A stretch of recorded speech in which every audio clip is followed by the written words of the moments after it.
是2024年5月15日星期三，现在是北京时间13点整，欢迎您准时收看新闻报道。以下来看今天节目的详细内容。乘坐三轮车出行是我校同学短程通勤的选择之一，但是这一出行方式也存在着很大的安全风险。开车的司机大多为50岁以上的中老年人，交规意识淡薄，随意横穿马路已是常态，极易发生交通事故。那三轮车司机是如何看待自己的运营情况呢？来看报道。校车、三轮车、共享单车，东西校区间的通勤方式基本就是这3种。其中校门外的载客三轮车是一直饱受吐槽的一种出行方式，这种出行方式一直被冠以不安全的名号。但有三轮车司机强调自己是持证上岗，强调自己的车有国家批准的营运手续，是很安全的。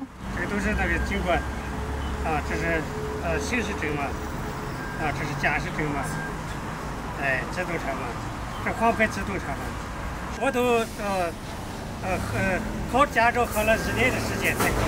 有部分三轮车司机表示，近年来的营业额在逐年下降，每天跑车也赚不了多少钱。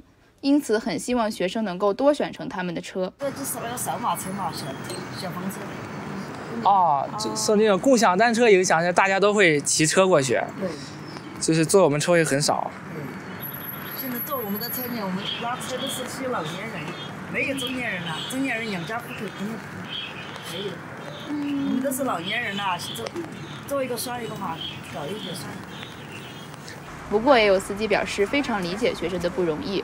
愿意顶着被排挤的压力，自愿降低车费至2元，甚至愿意免除乘车学生的车费。我自己把娃上过去，艰难的很，发一发，我就，挣个生活费就行了。我年轻时候连自行车都骑不上，现在这个社会好了，共产党好，就希望，我时啥手续有，我有驾照，有那个保险啥都有。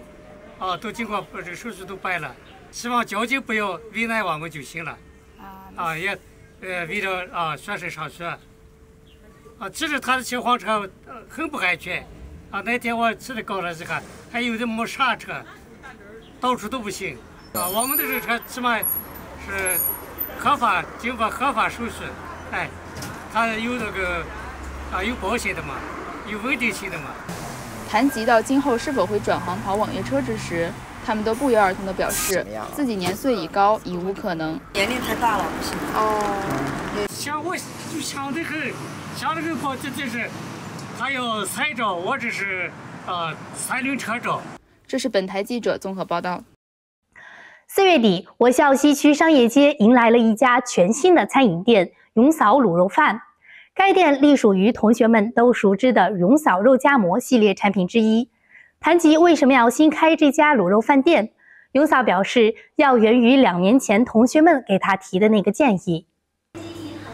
收款声不断，切肉的声音不断响起，出餐的量不断增加。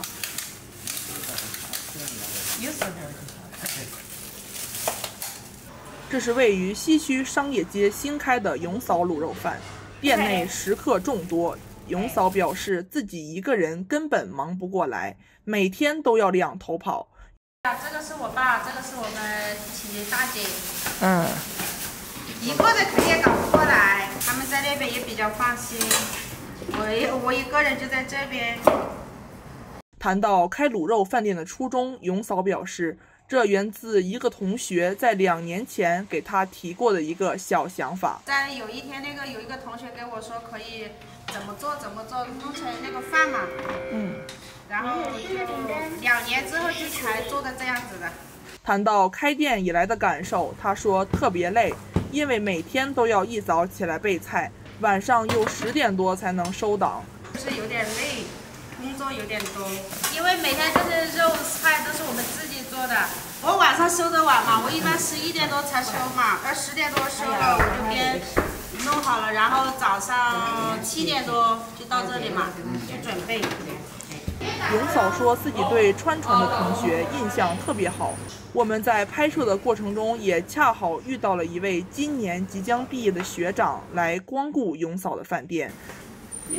张金浩，好久没看到你了。对。你是去考公务员了吗？对。那个还要那个啥，那个本来就比较严格。我说你跑哪里去了？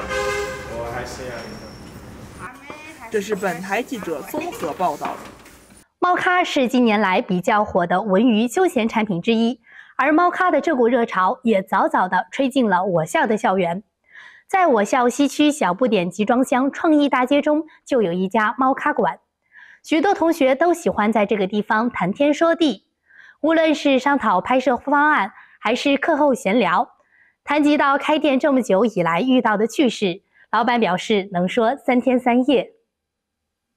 这家咖啡馆的招牌不只有样式繁多的花，不仅有好喝的咖啡，而真正吸引同学们的是一只可爱的猫猫大咪。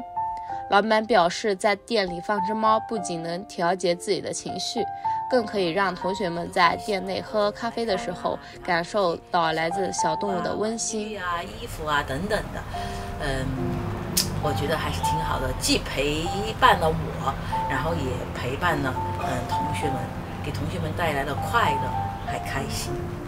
谈到这只自然生长的大咪，老板姐姐的眼里满是柔情。大咪呢，从3个月来呢，就是在这里大自然长大的，就对于什么虫啊、鸟啊，然后爬树啊，这他都非常的感兴趣。有一次哈，我回想起来，大概是在2岁左右的时候，大咪现在已经3岁多了。2岁的时候，他就在这个地方，就在这个位置。突然呢，因为我还在做事儿。也没有去关注这个事情，然后我就在叫他，我说该回来了。然后他突然撑过就窜过去了，窜过去我还没反应过来，他就抓了一只麻雀。抓到麻雀以后呢，他就把它衔回来，衔到我这里屋去，然后一直就在那儿闲着不动。同学也在，然后就看着他到底要怎么。他干嘛呢？他衔了这个麻雀以后，他一直衔在口里边，然后在四处转了一段时间以后，他就把它放下以后，他看麻雀动不动，如果动的话，他突然一口又咬上去以后呢，然后就看着这个麻雀怎么样，在他嘴里面还动不动，如果不动以后，他就放在地上，然后就开始玩了。这样一只网红猫猫也已经真正走入了同学们的日常生活，它可是活跃在校内荧屏上的大明星呀！无论是在课堂作业还是同学生活中的随拍，都有它的影子。如此美好的场景，如此充满温情的地方，对我们川传的同学而言可谓是一个宝地。这是本台记者陈金燕报道。来看天气，1点钟录得的气温是29度，相对湿度69%，有中雨，紫外线指数是4，强度属于中等。一般监测站和路边监测站录得的污染指数均为中。展望明日，明天天气多云，气温介乎18至27度之间。最后来看世界各大城市的天气预报。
以上就是今天新闻的全部内容。若要获取更多新闻资讯，请关注本台哔哩哔哩官方账号@CG 放送，或关注本台 YouTube 官方账号@CGTV-BC。感谢您的收看，我们下期节目再见。